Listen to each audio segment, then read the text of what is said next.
कराड दक्षिणचे आमदार डॉक्टर अतुल भोसले आपल्या सोबत आहेत. आज त्यांनी जनता दरबार घेतलाय. बाबा काय सांगाल, जनता दरबारात नेमक्या समस्या काय आहेत लोकांच्या? आता मतदारसंघामधले अनेक लोक अनेक दिवसापासून समस्या मांडत होते की आमच्याकडं जी गावठाणापासून लांब असणाऱ्या वस्त्या आहेत, जिथं 10, 15, 20 घर आहेत आणि तिथं शासन निर्णयामुळे तिथं वीज पुरवठा खंडित करायला लागत होता, लोड शेडिंग होत होतं. त्यामुळे आदरणीय मुख्यमंत्र्यांशी मी चर्चा केली आणि चर्चा केल्यानंतर शासन निर्णय आता बदलण्यात आलेला आहे आणि त्यामुळे ह्या गावठाणांना वीज जशी मिळते त्याच पद्धतीनं ह्या वस्त्यांना देखील वीज मिळणार अशा पद्धतीचा एक निर्णय आता झालेला आहे. त्याच्यामुळे आता जे काही छोट्या छोट्या वस्त्या होत्या आणि जिथं विजेची समस्या निर्माण व्हायची ती आता समस्या निर्माण होणार नाही.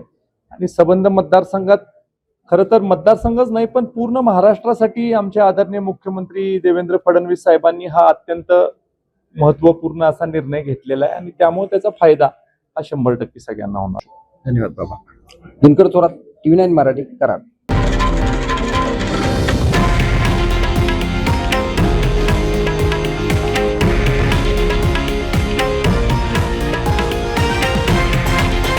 हे आहे देशातील नंबर 1 न्यूज नेटवर्क आणि आपण पाहत आहात TV9 मराठी, एकमेव.